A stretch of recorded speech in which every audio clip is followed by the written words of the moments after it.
So, picture this.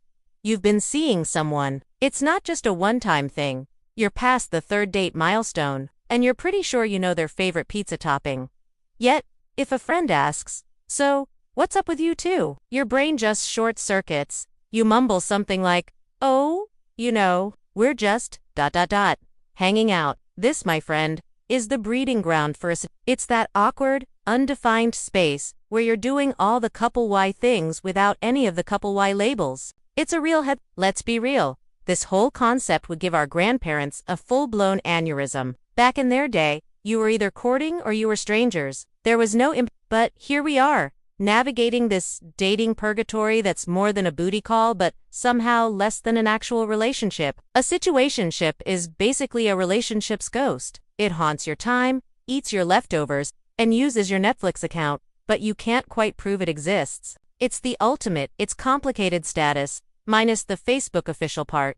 And the worst part, you find yourself becoming a part-time detective. You're analyzing text response times, dissecting the meaning of a haha versus a lol, and trying to figure out if meeting their dog counts as a step forward. This undefined dynamic is a masterclass in anxiety, making you question your sanity on a daily basis. It's like you've been handed a 1,000-piece puzzle, but half the pieces are missing, and the box has no picture. You're just sitting there, trying to make sense of the chaos, wondering how this whole thing even operates. Alright, so how does this chaotic mess actually function? Well, the number one rule of a situationship is ... there are no rules. And that, my friend, is the most important rule of all. It's a brilliant, if not slightly evil, loophole that allows for maximum flexibility and minimum accountability. You're expected to act like a partner, be there for late-night talks, show up for movie nights, but you better not dare ask for the title. It's like being a full-time employee on a 0-hour contract. You get the workload,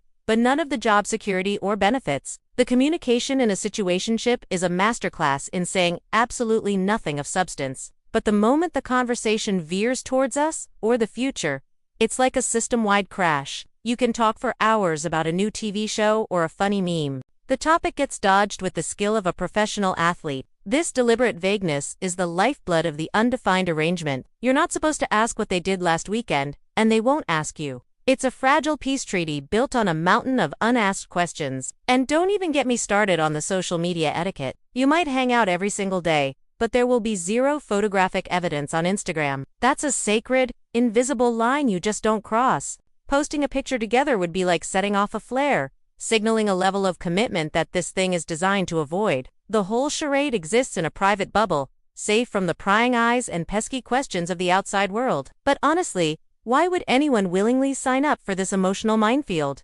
So, why do we even get ourselves into these messes? On one hand, you've got the sweet, sweet allure of freedom. A situationship can feel like the perfect solution for the you get a consistent person to hang with, to share memes with, and to, do stuff with, all without the heavy weight of expectations. There are no family holidays to navigate, no pressure for anniversary gift sits, the Diet Coke of a relationship, all of the flavor, none of the calories, or so it seems.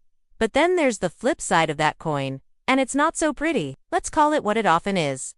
Fear of getting hurt, fear of being rejected, fear of true vulnerability. Modern dating can feel like walking through a minefield, so a situationship becomes a bomb shelter. It's a way to keep someone at arm's length, while still getting the comfort of their presence. You can't technically get your heart broken if you were never official, right? It's a classic defense mechanism, a bulletproof vest for our fragile little emotions. The real problem kicks in when one person's carefree freedom is another's slow-burning anxiety. It's almost guaranteed that someone will catch feelings, because, well, we're human. That's when this undefined paradise starts to feel more like a prison. You re-stuck hoping that one day the other person will have a rom-com style epiphany and realize you their one true love. This simmering pot of hope and uncertainty almost always boils over into that one, dreaded, inevitable confrontation. There comes a day in every situationship when the anxiety finally outweighs the fun. You've overanalyzed every text, every look, every single emoji, and your brain just can't take it anymore. This is the moment you decide to initiate the talk. It's a conversation you hype yourself up for, like it's a heavyweight championship fight. You rehearsed your lines in the shower. You plan the perfect, casual moment to bring it up, all while knowing, deep down, this is probably going to be a train wreck. It's the point of no return. So you do it. You take a deep breath and let the cursed words fly. What are we? And then you watch. You see the brief flash of panic in their eyes as they search for the nearest exit. The air suddenly becomes thick enough to chew. What follows is usually a masterfully delivered You'll hear classics like, "I'm just not in a place for a relationship right now." Or, the fan favorite, "I just really love what we have. Why do we need to put a label on it?" It's a verbal smokescreen designed to maintain the status quo and keep things perfectly undefined. And just like that, the conversation is over. You asked for clarity, and all you got was a confirmation of the ambiguity, except now it stings. The fun, casual vibe that once defined the situationship is officially dead. It was an illusion, and you were the one who switched on the lights. Now you're left standing there in the awkward silence, feeling a bit foolish, wondering where you go from here. Do you pretend the talk never happened? Do you cut your losses and run for the hills? After the talk fails to launch, you enter the zombie phase of the It's technically dead, but the corpse is still walking around, making everything incredibly weird. The easy, natural vibe you once had is gone, replaced by a thick fog of awkwardness. Every text feels forced. Every hangout is shadowed by the giant, unacknowledged elephant in the room. You're no longer just hanging out, you're now actively participating in a shared charade. And frankly, it's exhausting. This leaves you at a crossroads on this messy dating map. You can either accept the soul-crushing reality that this will never become the relationship you want, and continue on, knowing exactly what you're not getting. Or, you can choose the path to self-preservation.